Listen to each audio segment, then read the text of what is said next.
why try theater? It gives you a chance to explore characters and emotions, confidence, camaraderie, everything about life. It's life. In Japan, there's no career in that. The people at the top, they're looking down and they see nobody interested. So we don't need to offer the opportunities because nobody wants it. At the bottom, there are people who are looking up and they're like, where are the opportunities? So they give up. They don't see each other.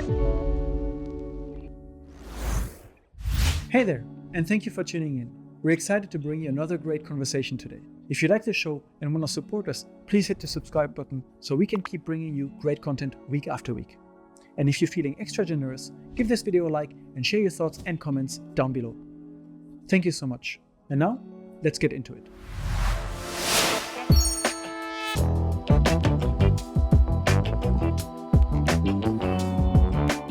Welcome to Unpacking Japan. I'm Toby, and today we sit in this brand new space here with Larisa. Thank you so much for coming. Thank you for having me. You're a performing arts educator here in Japan, educating children and maybe not only children about arts and theater and performing and stage management and more.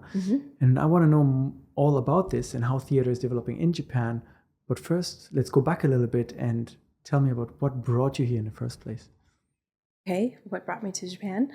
I'm originally from the United States. I'm from Michigan, and Michigan as a state has a partnership with the Shiga Prefecture. Oh. Yeah, they're sister states. And then my hometown and one of the towns in Shiga Prefecture are sister cities. There are sister cities all over Japan and America. And my mother happens to be part of that committee. And so growing up as a child, we had a lot of Japanese people stay in our home as a homestay, and I was participating with the activities of the committee, the Sister Cities Committee. And so I met a lot of Japanese people that way, and I was into the culture that way. And then when I went to university in New York City, and I was working kind of in the Japanese community, that's where I actually was brought to Japan.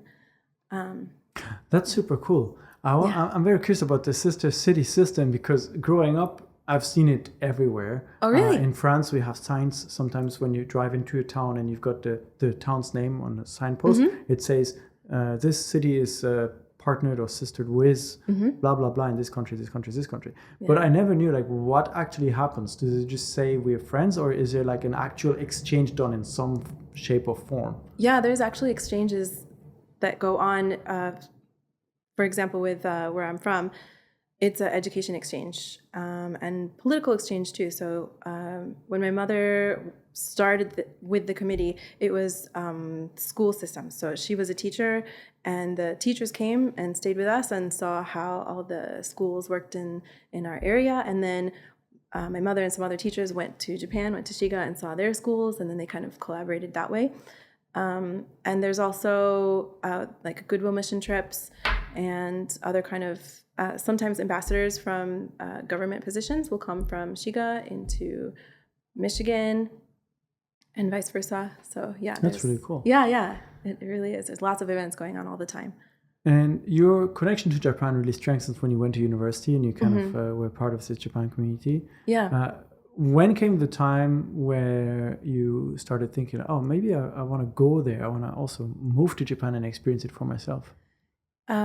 Well, there was always the interest, of course, and I have a lot of friends here. But when I was working, I was interning at a company that brings the Broadway shows to Japan and brings some Japanese shows to New York and Broadway. And so I was interning for them. And after a while, I said, like, this is really awesome working here. Would you guys hire me full time? And they said, yeah, we'd love to, except you have to be bilingual in English and Japanese. And I said, okay, I'm going to go to Japan, learn Japanese. And when I come back, you better hire me.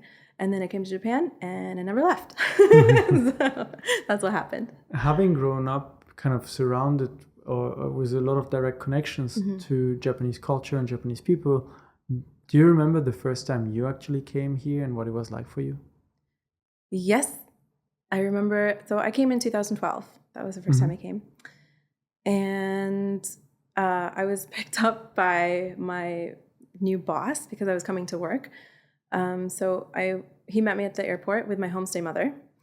And they took me to a restaurant. And for dinner, and we were talking business the whole time. And the next morning at 9 o'clock, I started working, and that was how I got into. Like no break. You get here, first dinner, business talk, and then straight to work the next day. Yeah, my plane was delayed. I arrived at 6 o'clock. They picked me up. We went to dinner.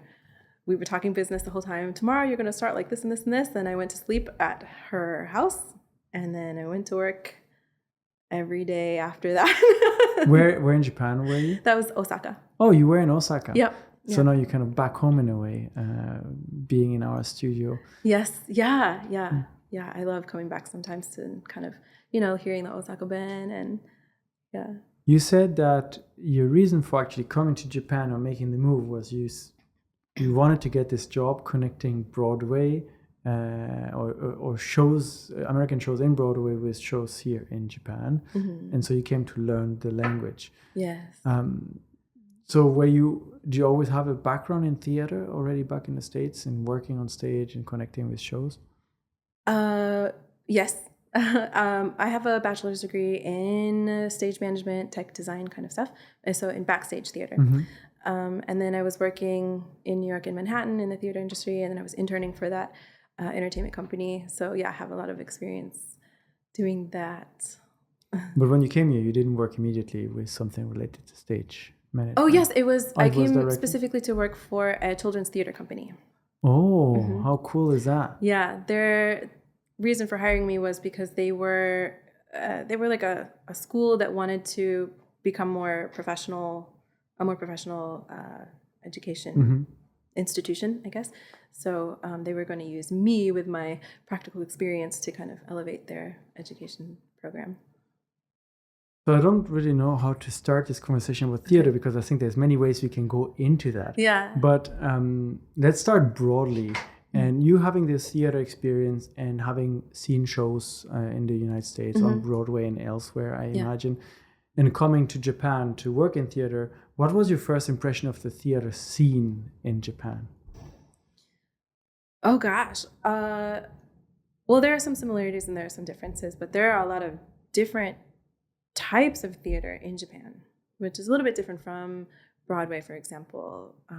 You've got Shakespeare, you've got musicals, you've got straight plays, and they're all kind of basically in the same genre, I suppose. It's difficult to explain, but in Japan,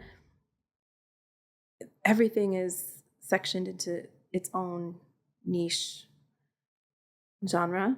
Mm-hmm. There's not one blanket like theater in Japan. There's specifically musical theater, and that entails like everything that's Broadway. But Broadway in English means so many different things, but Broadway here specifically is musical theater. And then, of course, there's the traditional, like Japanese no theater and rakugo and all those kinds of things. And then there's the idol kind of stuff, like takarazuka and those kinds of things. So it's the scene is interesting to try to navigate because it's not what you think it is when you first come here. Yeah. Traditionally, maybe even abroad, a lot of people have heard of kabuki. Kabuki, maybe right. no to a lesser degree, mm-hmm, or at least seen no performances on the TV show Shogun, which was very popular not so long ago, still is. Mm-hmm. But when you walk around in Japan, I don't feel like you see too many advertisements or too many signs or too many opportunities for theater. So my image of theater when growing up in France is kind of just a stage play. Like a Hamlet or something like that. That's going to the theater. I would even say musical for me is something like different. It's also a stage play, but it's a musical. Okay. But here in Japan, generally, you don't see that too much. You have to go looking for it. Mm-hmm. Is it just because there's a lot less of it, or is it actually just because of the way it's being promoted? I think it's more about promotion. You have to know where to look. There is a lot of promotion in certain places. Everything in Japan is organized. So, and there's also kind of some monopolies on that. The biggest company is Gekiran Shiki. Gekiran Shiki does all of the Disney shows. They're the only ones that are allowed to do the Disney shows, even the kid versions. So you won't see any Disney shows anywhere in any school or any other production company because it's going to be there. So if you ever look up Disney in Japan, that's what you're going to see. And their promotion is commercial. So you can see it on the trains, you can see it on TV, you can see it online everywhere. And because of that, there's no space for other people to promote really, because they have kind of a monopoly on all of that. So by Disney, you mean for them like a Lion King musical? Yep. Right. Yes. But you said even schools are not allowed. Like if you want to have kids to do this for training, for fun, for end of the year show to the parents, they're not allowed to do the Disney play. That's right. Yeah, because you have to buy the rights, and the rights are. It's kind of like Disney.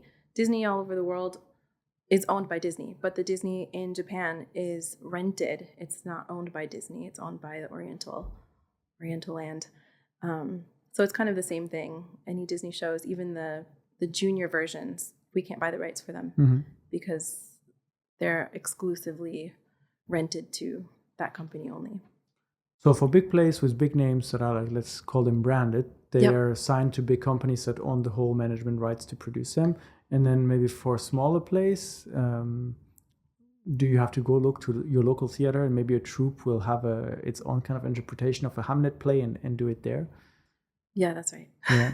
So those you have to know where to go and how to find them. Basically. Yeah. It's difficult for smaller companies and smaller organizations to promote on the scale of a commercial production company. So that's why we don't see it so much. You have this experience navigating Broadway a little bit, and Broadway technically is just an avenue, right? And then it's all the theater companies lined up there, and you've got the musicals, you've got the local performance, you've got everything all in one. You arrive here in Japan. How did you navigate this, let's say, more split up theater scene? It's talking to people who are already part of the community. It's who you know, not what you know, kind of stuff. You get introduced. It's like with anything in Japan, you have to be introduced by someone into an organization or into a group or into a club.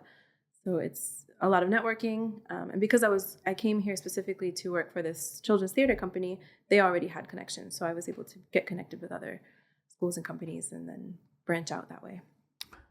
So let's go back to this children's theater company, because that's kind of where you came, and your second day in Japan, you're already at work. Yeah. What was it like? It was interesting. It was a little bit bittersweet because it was exactly what I wanted to do. It was amazing. The job that I wanted to do, it was like my dream job, literally. But like I said before, I came here specifically to learn Japanese so that I could go back. But I never expected that coming here, I would be working 100% in English with all people who speak only English or who are trying to learn English. So coming as an employee versus as a language student was really difficult. And it was a little bit disappointing because I thought, like, I could just be doing this in America. What am I doing this in Japan for? And then an unfortunate thing happened about a year later. They decided they were going to close down. Oh, no. Yeah. So that was kind of also the bitter part of the bittersweet situation. So the first year was kind of a bit of a roller coaster to kind of navigate, adjusting to this new life in a new country, new theater scene, and an education program that was maybe different than what you had expected. Yeah, exactly. Can you tell me about that program, though, in terms of what were children learning and how, or if at all, is it different from theater education in the United States? So this was more of like an after-school club kind of thing, the way that it started. And they were kind of learning singing, acting, dancing. It wasn't really learning, it was just rehearsing. And then when I joined, I said, well, you need to have specific teachers. You need to have like dance teachers, and you need to have voice teachers, and you need to have acting teachers separately in different curriculums, and trying to set up actual curriculum. So turning it from a club into an actual education system, I guess. And then we tried to do that. We tried to get all these educators and put on a really big show. We were doing Oliver that year. And we got a lot more interest. But it didn't work out. I think there were two heads of the company. One of them wanted it to be more of like a school, and the other one wanted it to be a production company. We just want to rehearse and just want to do plays, and the other one said we want to do school system, like actual classes and things like that, and they couldn't agree, and so they decided to kind of separate, and that was sad for everybody. But then what happened was, after they decided to close down, all the students asked me, hey, would you start your own company, your own school? And I thought, I don't know anything about business in Japan. I'm so sorry, but I can't. But then everywhere I went, teaching theater and teaching voice and acting, everybody asked me, hey, would you start a school? Would you teach us this? Would you do like this? You have experience. Like, can we learn from you? And then finally, after a few years, I thought, well, maybe I should, because there isn't anybody else doing it. There's obviously a market for it. So that's how I got started with that. So this is basically the birth of ISA, International Stage Academy, which is the academy you founded here in Japan to teach about theater and performing arts. Yeah. By that time, you had been in Japan a few years. You've seen the scene a little bit more. And you mentioned the compartmentalization of it in terms of how it's structured. What about in terms of the education? What did you see was different than in the United States, and what did you want to focus on when you kind of decided to start your own school? One of the biggest things, I think, the biggest differences between the theater education in Japan and theater education in the United States is that we have it integrated into our public schools. We used to, until recently. But when I was growing up, most schools had an arts program and a theater program where you could, it's part of the school curriculum, and there was funding for that, and there was, history with it, and, just giving people confidence, where I don't find that there are any schools, public schools in Japan, that have that as part of their curriculum. And it's not just teaching, let's be on stage. It's also about, like, who are you as a person, and confidence, and working on a team, and other things like that. I don't see those in the public school system. I think that's the biggest difference. There just isn't that much education. And learning about theater in middle school or high school in America, we also learn about, the actors who are on Broadway, and the different kind of songs and the stories. So we all kind of know about the same stories. We all know the same songs. That's why the movies are really popular, because it's something that we can all relate to. But here, they don't know about, Ethel Merman. Nobody knows who that is here, because it just isn't taught. It's not a common knowledge. It's just not taught to anyone. That kind of program being absent from school, have you been able to maybe talk with other teachers, members of boards of education, to kind of get an understanding of why it hasn't been integrated here in Japan? They have a club system in Japan. So to do extracurricular activities after school, students can join a club. They can join sports. They can join chess. They can join swimming. They can join a singing club or an acting club or something. But those clubs are overseen by teachers at the school, not by experts or masters or, actual theater people. If it is a theater person, it just happens that they were a theater person. But it's not, those clubs aren't run by the professionals, which just means that for the theater programs or the acting programs, it's also just a rehearsal. It's like, okay, we're going to do this show. So here are your lines, practice them and memorize them, and then do them.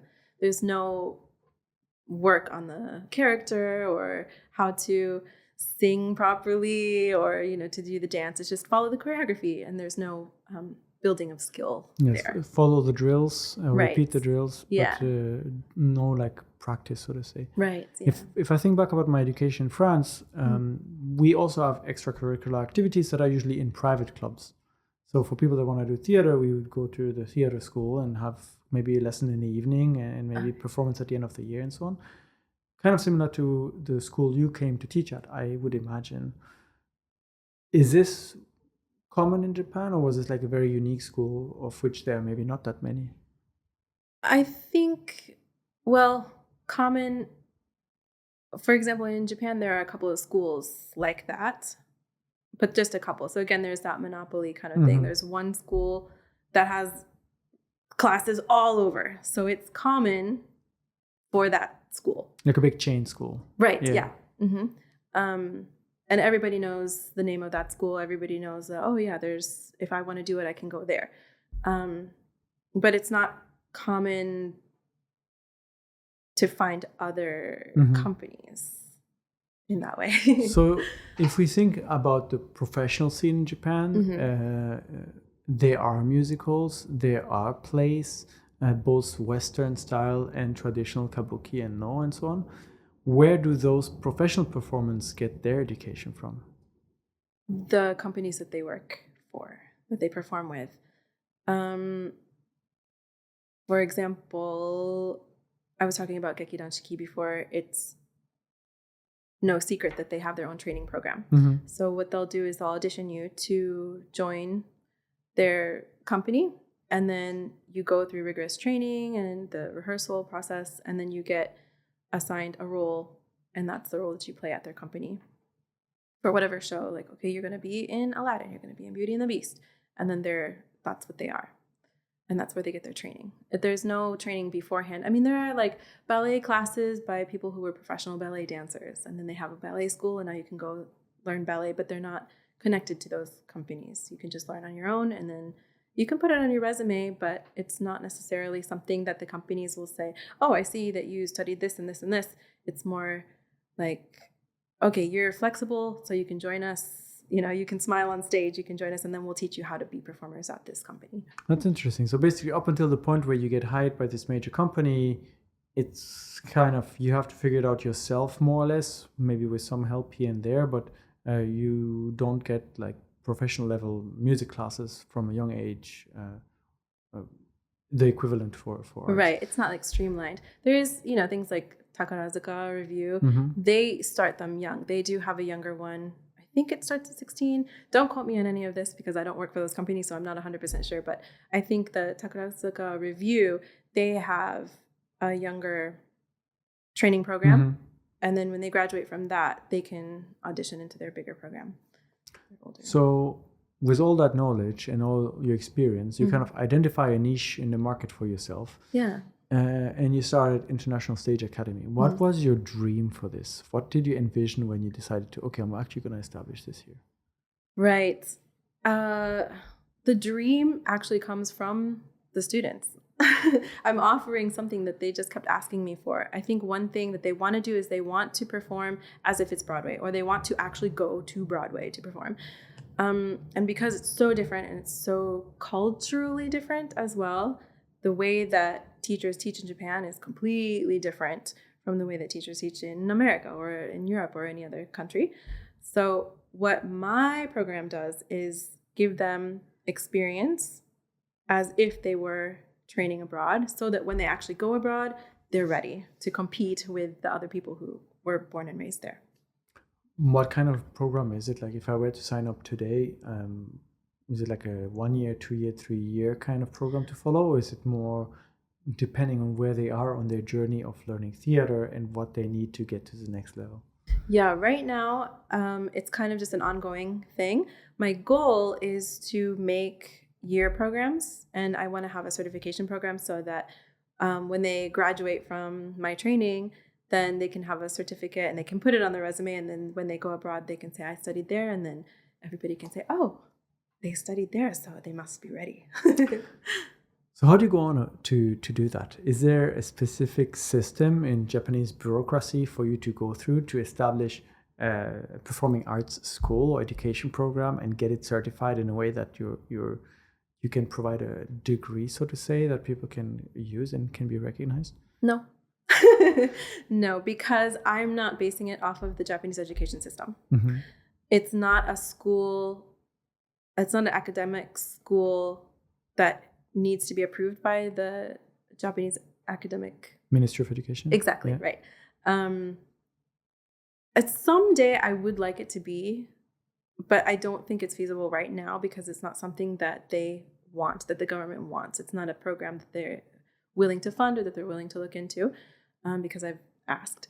But what I do is go to, for example, there are several universities in New York that have big theater programs. And so I've consulted with them and I said, what do you need for students who want to come here as a student, like international students? What do they need to know? What do you need 100% that they need to be accepted for an audition and then to pass their audition? And so with that information, that's where I'm basing my training program to make sure that they're ready to be accepted abroad. So you're like the stepping stone for entering higher education in theater in New York or overseas. What are their expectations? What are they looking for in potential students? Yeah, they're looking for, I mean, to us, it's obvious. People who are confident, people who have had training in different kinds of dance styles, for example, and movement and voice. And do they know this vocabulary? A lot of the vocabulary can be learned. You don't have to study it. There's no juku that's going to teach you, about the anatomy of the voice. You just learn it by doing, which is how I learn best. So that's how I kind of arrange my lessons is you're going to learn your English by doing it. So it's not an English program. You don't need to learn to like know English to do this program. So the English will come later. So if they go abroad, they don't need to know that they do need to have, also they need to have a little bit of performance experience. So what I want to give them performance experience so that they can put it on the resume and they can say, I do have performance experience, and not just like performing on a little stage. It's like we are selling tickets and we're having actual performances that they can say, even that if we pay them, like we're going to do a show and we're going to pay you to be in the show, then they can say, I was a paid performer. That's something really important that they can use to compete with professionals. You mentioned that English is not the main requirement and that this is something they can learn along the way. But I was curious because in Japan, they have kabuki and no plays that I've written in Japanese, takarazuka as well. But I would say most general theater, as we talk about in the West, comes from British literature, Greek literature, and more, none of which is in Japanese. And I don't know how translatable those plays are into Japanese, but how do the students go about to kind of discover the place, understand the nuances, the cultural references, which sometimes are century old, and even for us are sometimes like, what is he talking about in Romeo and Juliet? How do you kind of teach this? How do you see their approach to figuring out the meaning behind those plays? A really good example is with Shakespeare. Shakespeare wasn't written in the language that we speak today, right? So nobody really understands Shakespeare on their first go. So what schools do, especially for children, is they rewrite it in plain English so that we can understand just the nuance of it. And then we study the meaning, and then we do the acting. We act the meaning of it. And then later we can, after we have all of that muscle memory and all that understanding, then we can replace the language with the original language. I do the same thing with the Japanese. I can get it translated into simple Japanese so that they understand this is the main idea of the story and of the line that you're saying and the emotion that you're trying to give. And then we do emotional work because it's really difficult for Japanese performers to emote because it comes from, when you speak English, we have a lot of emotion in our language. And there's a lot of other, especially the Romance languages, we have a lot of emotion already connected to language. Where in Japanese, I don't think emotion is ingrained into Japanese. And so when they're performing, they don't also have emotion at that level that English has. So on top of understanding the meaning of what they're saying, there's also discovery of how to feel and how to show that feeling. So that's the first layer. And then after they understand all of that stuff, then we can put the language in, then we can put the vocabulary in, then we can start doing pronunciation and all that kind of stuff, because that comes so easy afterwards. So the movements first, or getting an understanding, brief translation, the movements, the emotions, and then the actual language. Yeah. I was going to ask about the emotions. You mentioned that they don't necessarily have the same vocabulary, the same words to express their emotions. Have you also perhaps noticed that some emotions are expressed differently? Let's say sadness, the way we would portray sadness, I don't know, we rub our eyes or do something, Yes. but maybe they do something different to kind of evoke that? Yes, absolutely. I think that's one of the unique things about the way that I'm able to teach is because I now, having been in Japan for so long, understand their starting point. I understand where they're coming from. And so I understand how to kind of untrain that and replace it with the other side. Whereas a director, for example, who comes from the United States and has never studied Japanese, has never been in Japan, never worked with Japanese people, doesn't understand, like, why aren't you giving me what I'm asking you? It's because you don't know where they're coming from. And they also don't know what those directors are asking, because the directors in Japanese are also different and asking for different things. So what was the question again? So how would they express, for example, sadness, or what kind of differences have you noticed? Right. So we do talk about that. I always ask them in Japanese, how would you do this? And then what do you think the writer of this, whoever the writer is, if they're American or if they're Indian or if they're from Europe or Australia or anywhere, what do you think based on your stereotype of that? We start with stereotypes because everybody has stereotypes. What do you think you would do if you were pretending to be that person? Mm-hmm. We did, I saw this show, West Side Story. Okay, yeah. They brought it to Japan. First, they brought the Americans to Japan. And then they had a Japanese cast replace them after the Americans left. The whole premise of the show is two gangs, right? Two different cultures. And they have different personalities and their language is different. Their accents are different. And when I went to work with the Japanese cast, I asked them, how are you portraying a Puerto Rican person? What are you doing to change yourself? And they said, oh, I'm wearing this costume. Oh, I have this makeup on. But what about the Puerto Rican attitude? What about the language? And they hadn't been given any instruction because the director didn't know that they didn't understand what that entailed. And I thought that was kind of a bummer because when I saw the show, it was really difficult to see a Japanese gang versus a Japanese gang, and they were exactly the same. It's like, who is part of which gang and who is, you can't really tell. And that was something that kind of sparked in me, like there needs to be this education because this isn't working, especially on a commercial scale. So that's the kind of stuff that I force them to do self-reflection. You are Japanese and you are going to do something like you're going to show sadness like this. How do you think someone else is going to show sadness? And then I've got a lot of visuals, other movies, and we've got people who can come in and show them this is how we act and this is how we're going to do it. And then self-reflection, what's different between this and this? It's an interesting example you brought up because I'm thinking about Japanese TV. Uh-huh. And when you look at different actors on Japanese TV or you look at all these like variety shows, every single person is dressed in a very unique way to stand out, and each of them basically just represents a character from their demeanor.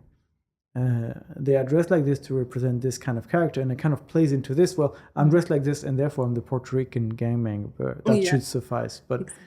In theater, that's not enough. Right. Do you feel then, if we kind of keep digging, the kind of different cultural background, also the kind of cultural understanding of this place context, Shakespeare plays in this century, this is what England was like at the time, henceforth this kind of play came to be, that the maybe lack of general education, like understanding of that era and why things happen, makes it difficult for them to really understand and really represent the play the same way? In my experience, it hasn't yet, Mm-hmm. because once they start learning about that, they get really into it. Especially Okay. like younger kids get really into stuff, and then the older students, university students or adults, they want to learn about that stuff too. They love traveling to Europe, especially. So that stuff is really interesting for them, and it gives them more resources to learn. Because I think that's the biggest thing, is that there aren't any resources. They don't know what they don't know, so they don't know how to go looking for it. And then I say, well, look at all of these other movies you can watch, and look at when they say English here, what does that mean? And this is how we say it in America. This is how they say it in England, and it's different Englishes. And even in England, there's like different, there's a Cockney accent and on all those different kind of accents, and they get really into it. So they're learning history, and they're learning language, and they're learning all of that kind of stuff without knowing that they're learning it, because it's interesting. When you are interested in something and you're naturally interested in it, then of course you're going to get better. Your skill level is going to go Mm-hmm. way, way, way, way up, because you're motivated. So getting them interested naturally and organically is, for me, the best way to get them to do it properly. Another big thing in theater, I would say, is interpretation. The plays are old. Sometimes they're rewritten or given a modern twist. Yeah. But also about the example you just brought, like accents. If we talk about the Japanese interpretation, obviously, I'm not expecting a Japanese actor to be able to make an Alabama accent and a Michigan accent. Right. But are they sometimes represented by, like, someone's going to make a Hokkaido accent versus a Osaka accent to represent those two? Yeah, exactly. Yeah. That's always the example, that there's different accents. Or to say, like, in Okinawa, there's an Okinawa Japanese that nobody understands. It's like that. But then there's also vocabularies. For example, people in the south of, like, Texas and those kind of areas of America, they'll use words like y'all and bless your heart and stuff like that. Stuff that we don't necessarily say in the north, where I'm from. There's the New York accent and the California accent, and there's different ways that you can do with your voice, like the fry, like Britney Spears, like that kind of stuff. Mm-hmm. Teach them those kinds of little things, so it doesn't necessarily have to be full phrases of learning how to speak in the accent. There's just little things that they can put in there that kind of the audience will understand. Oh, they said y'all, so now I get the context. What other kind of Japanese or modern Japanese interpretations of Western plays have you seen where they kind of took the story but give it a Japanese twist? A Japanese twist.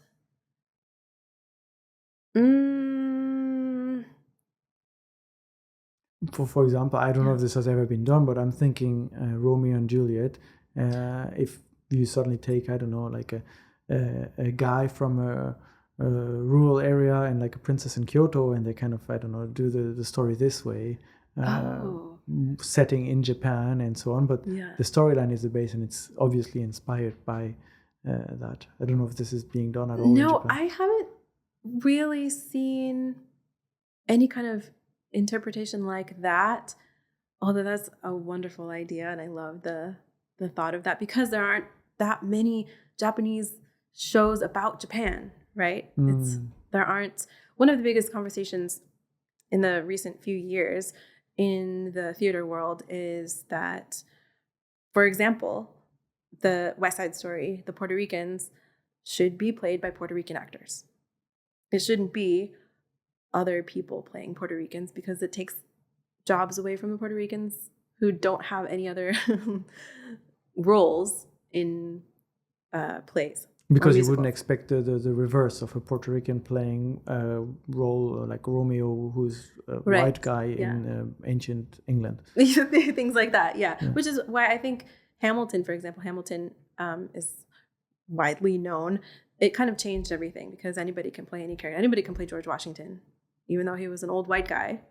You can be anybody and you can play him. But the conversation about Japanese is that there aren't any shows really for Japanese actors. So it's kind of like, where can they fit? Because there aren't any Japanese stories. But I think that happens because they do like to take on the American stories or the British stories. They want to get away from the Japanese storytelling, I suppose, and they want to emulate the other stuff, because what they see, they like, and so they want to copy that. But the stories themselves, they relate to. For example, West Side Story. The director, when I was talking to him about, the feedback he was getting about the show, he said that he's had I think it was like a 80-year-old couple or something. They went to see the show and they were so excited about it because it wasn't based in Japan and it wasn't about Japanese people, but it was about these two characters who weren't allowed to be together, but they did everything to be together. And that was a representation of their own story. They had these two elderly Japanese people. Their families were rivaling families, but they fell in love with each other and they ran away and they eloped. And then they saw this West Side Story and they were like, it's a story about us. It's so fun that they can find themselves in those kind of stories. And I think that's why they don't change it. Also, they like to honor the work, the original work of the writers and the directors and the designers. So they don't really want to change too much of it. I have heard a couple of times they'll take out some joke or replace some jokes because some of them just don't translate well or doesn't make any sense. But other than that, I haven't heard of any stories actually being changed or adapted. But I think it's a good idea. Are there any famous Japanese plays that are not traditional kabuki or no, but modern plays, but written by Japanese writers with a Japanese cultural context in mind for a Japanese audience, but that are not like West Side Story or kind of imported? They exist. But going back to the promotional part of it, you have to know where to look and you have to know the people who are writing them. And it's really hard for them to get funding to produce it and to bring it abroad and to show it, everywhere. At the company that I was working for, that I was interning for in New York, that's what they were doing. They were looking for directors. There is one really famous guy, Amon Miyamoto. He's a famous director, Japanese director, and he has a lot of shows that are brought to the United States and are presented there. But again, that's because he has a long history and he knows all the right people. I think there are probably a lot of playwrights here, and there probably are some stories that need to be told. It's just the opportunities aren't there for them to get presented. You arrived 2012, so that's 13 years ago. Yeah. How have you seen the theater scene evolve in that decade? Ooh, it's interesting. It has evolved and it has not evolved. It has evolved in the sense that La La Land came out. The Greatest Showman came out. So the big movie musicals got people interested in it. Really, really interested in it. But although there's a lot of interest from people to participate, they don't know how to do it. There aren't any other venues that are offering, and it's movies, right? It's not stage. It's really expensive to produce shows. And again, it goes back to not knowing what you don't know. So, when I try to get people to help me with my productions and everything, and they say, yeah, we want to help and we want to do this, and there's a startup and we want to help. And then they realize, oh my gosh, it's going to be so much work. I have to commit. It's really hard to find people who want to commit. They just want to, they want to perform and be famous. There's a lot of work that goes into it. So when people realize how much work it takes, they don't want to do it anymore. So there's that as well. So there's no funding. There's people who don't want to put in all that work behind the scenes. That's why it doesn't really, the evolution comes slowly. I think there has to be someone who's going to do it first, and then everybody will, it's successful, so we'll follow them. But that hasn't really gotten to that point yet. I'm trying really hard, but it's going to be really slow because nobody wants to be the first one. You mentioned venues. What are some of these venues? Are they usually also big stages, or is it more local theaters? And you don't really see them when you just walk around with a big sign theater where you can go and see a play. Yeah, right. Venues, there are places, there are concert halls for orchestras that you can rent. There are rehearsal spaces in community centers. There are some commercial stages. There's one in Tokyo that does, like, they have all the famous people who do the big musical shows. Or they're owned by, TBS or something, like a big company. But yeah, you have to find them. There are small stages, like black box theaters, little tiny theaters here and there. They pop up and then they stay open for a couple of years and then they don't get enough audience and they have to shut down. So you have to kind of keep your eyes open to where all those places are. There isn't a big street like in New York, like a Broadway street or a big community. There isn't something like that. There was some talk about them trying to build something like that in Tokyo a few years ago, maybe like before COVID happened. But then nothing ever came out of it. You need, because it's a lot of work, requires a lot of investment. Yeah. You need to have a driving force behind such a project. Yeah. And you have to have people who know about the theater world, which it's just so hard finding those kind of people here. Feels like I'm alone. Going back to your program, you said that one of the key things for your students to get a chance at going to bigger schools or university programs overseas is getting that experience on stage and being a paid actor for at least once or twice before they kind of apply. How would you go on about it? When you get a new student, is it like a 1-year prep and then at the end of the year you have a show with all your students that you perform at one of these venues that you partner with? Or how do you organize this? So there's a couple of separate situations going on. I have private students who are people who, they're kind of testing the waters, right? So I want to be a singer, or I want to be, I have some business people they want to study how to, project their voice on stage, just for speeches and stuff. So those I have that kind, and that's just ongoing whenever they want to have lessons. And then there are the people who I make them audition because I have to make sure that they are serious. I only take serious students for the training program. I will not work with people whose parents just push them into it. I have to audition them privately and ask them, do you want to be a performer? Why do you want to be a performer? I have to know that they are doing this. They believe that this is something that they're meant to do. Because it's really hard getting them all the way, younger kids all the way up to high school. Where like in America, we get to high school and we think, what do we want to be when I grow up? And I think I'm going to go to theater school. That's an option that we just consider. But here, going to theater school or getting a degree in some kind of music or art or something like that is really unstable because there's no career in that really, right? So I have to make sure that the parents are on board, make sure that the students, that the kids want that, so that when they get to high school, they realize, like, this is something that can actually happen and I can actually make a living, a career at. So when the audition happens and then I vet them out and I'm like, yes, I will work with you. Yes, I will support you through your career. Then the idea is to do a year program and then they graduate. And through that year, it's not just like leveling up their skill. It's also understanding culture and the language, and it's everything.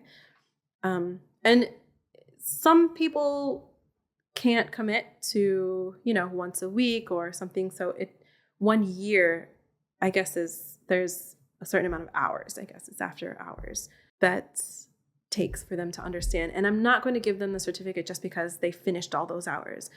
I have to actually make sure that they do understand, that I feel that they're ready, because they're representing me too. They're representing what I'm doing. If I feel like they're not ready to go abroad, then I'm not going to give them a pass, right? I'm going to make sure that they're ready, because also I don't want them to fail when they get out there. I don't want them to feel like, oh, I didn't learn this, I'm not ready. They have to be ready. So when I feel that they're ready, then that's when they're going to graduate. That's how that works. How do you organize your plays or these stage performances for them? It's different. It depends. For example, I did a show in Osaka a few years ago, and that we did rehearsals anywhere we could. And then we did have a venue that we kind of arranged the like the setup of the show, and it was arranged that like a percentage of the tickets sales would go to the venue as like our rental of the venue. I did a show one time in a restaurant. That was so much fun because it was like it was dinner and a mystery. So all the people who came in for dinner, they were sucked into this like, ooh, a murder happened, and now you have to like figure out who the murderer in this room is, and that was so much fun. So the people who were having dinner, all of those ticket sales went to the restaurant, and then we got a percentage of that, so that we could pay the actors. But yeah, it's working. It's a different kind of contract with each venue that we go with. So it's a lot of work finding those as well, and finding people that are kind of willingly putting their venue at your disposal for your students to get like practice. And I mean, it's not that hard for me. I don't know why. It just, when I ask people like, hey, I've got this event and I like your space and this is what I think I want to do with it, and they get kind of gung-ho about it, they're like, yeah, cool. I don't know. I've had really good luck everywhere that I've gone. And also I think it's because it helps them, back to the promotion thing. It promotes the restaurant or the venue. It's like, we're having a big event over here, and it benefits everybody. Everybody gets, the people get good food, and the venue gets good customers, and we get performance experience, and it's like a community collaboration. Would you say that this is perhaps the key to promoting theater more in Japan, more broadly? More local small events at community venues, so like restaurants, cafes, where people can exchange and experience firsthand. Because as you said earlier, those big plays are usually in those big theaters, far away, controlled by larger corporations that have rights. And I remember a few years ago, my mom gifted my wife and I 2 tickets for Phantom of the Opera, the musical. Yeah. I had no idea, like in this one building in Umeda, there is like a big theater in the top, but had I not gotten the tickets and gone there, I would have never known there's a theater even there. So going back to the community, that if you are on the streets, ground level, and people see this and go in and experience it, that will kind of promote more. Yeah. I had an idea when I was living in Osaka and I was starting the company to begin with. My original plan was to, kind of do all of that networking, like have a collaboration with all of my nearby people, like promotion and like these customers, if they buy a coffee over here, then they can get a coupon to like come over here, and then that gives them the ticket for the whatever, kind of.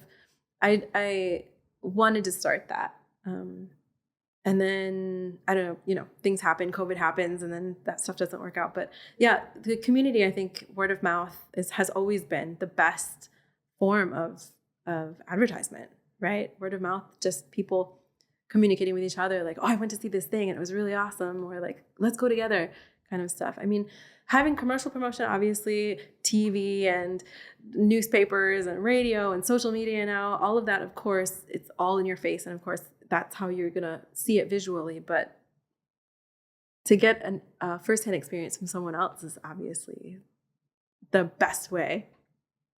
You came to learn Japanese and to go back to Broadway. Yeah. Now you have your own performing arts academy here in Japan.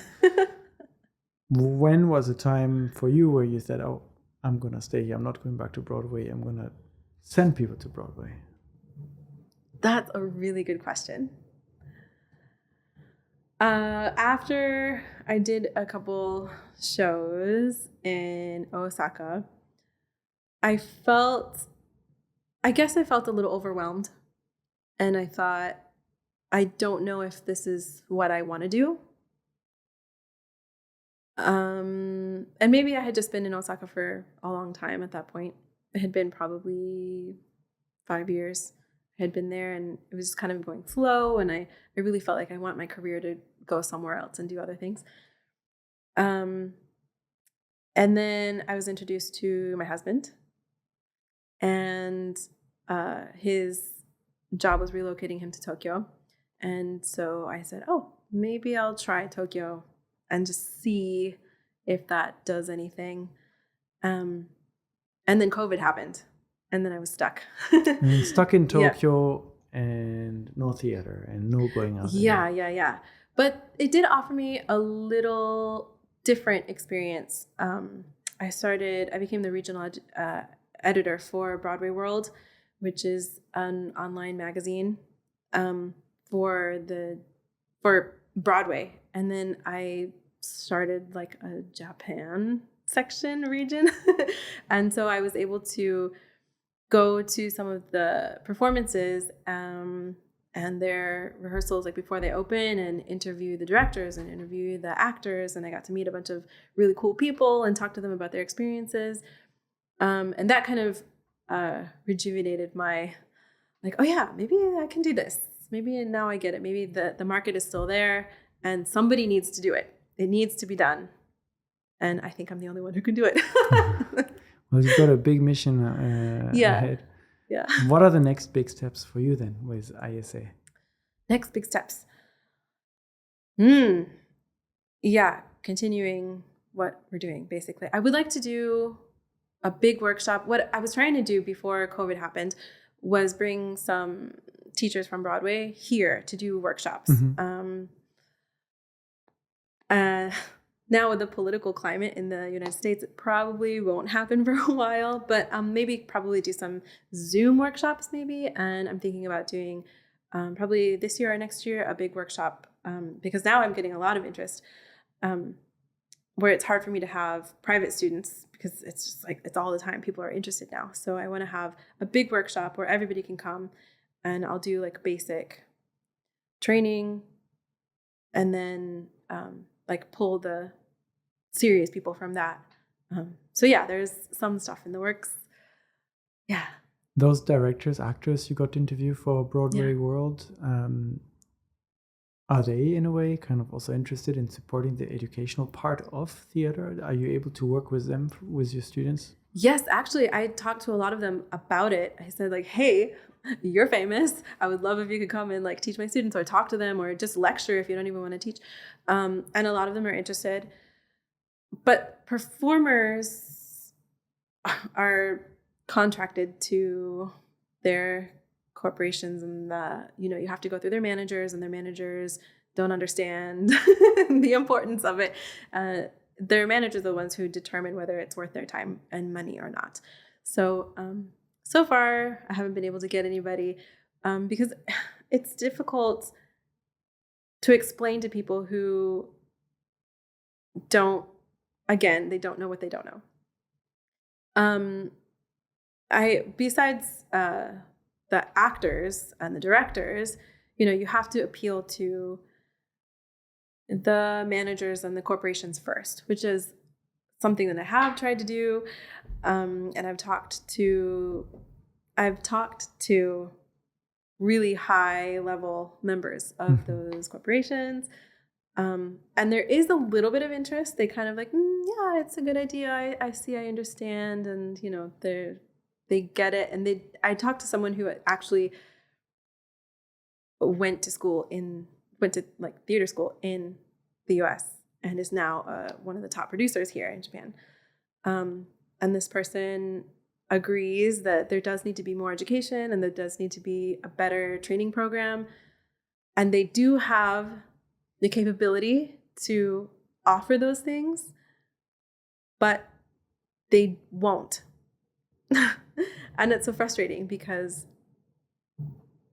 I don't have the money to do it, and they have the money to do it, but they just won't because it's just it's just too tedious to start a program, and they believe that there's no market. They don't see it. So here's my thinking.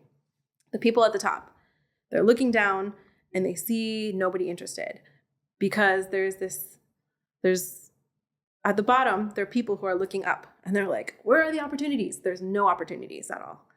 So then they give up because they're like, oh, there's no opportunities, so I can't do it. So they give up. So then the people on top, they're looking down and they're like, there's nobody there because everybody gave up. So we don't need to offer the opportunities because nobody wants it. So they're looking up and they're looking down and they don't see each other. And I'm in the middle and I'm like, I see both of you. Come on, hold hands. And it just, they don't see the worth in it. So my goal is to show them, hey, there is a market and it's working. Let's bring everyone together in a room. Yeah. And let's make place. Exactly. Yeah. So for everyone who's interested, we'll have your website linked in the description as well, so they can see your work and they can reach out if they're interested to learn, practice, or go see. Maybe you have some recommendations also for places they can see. Yes, please do. You can find anything at stagejapan.com. Thank you, Larisa, for coming. I'm sure we could dive deeper into different aspects of this, but I'm glad that you do what you do. I think it's important. If you maybe, to conclude this episode, could say briefly, why should people try theater? What would you tell them? Why try theater? Because it gives you a chance to be yourself. It gives you a chance to be somebody else. It gives you a chance to explore characters and emotions, and it gives you confidence and camaraderie and everything about life. It's life. There are performances on camera. There are performances on stage, but when all that is stripped away, as we're seeing right now in this political climate in America right now, all of the funding is taken away. All of the education is being taken away. All the jobs are being taken away. But as a human, I have my words to say. That can't be taken away from me. When you have theater, when you have the skills to explain yourself and to emote, we're always going to have theater. We're always going to have the skill to be able to story tell. That can't be taken away from us. That's why you should have roots in theater, because that's what we are. We're humans. We're actors. We're speakers. We're storytellers. On the biggest stage, planet Earth. Exactly. Larisa, thank you. Thank you.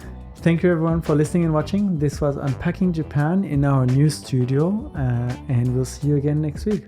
Bye.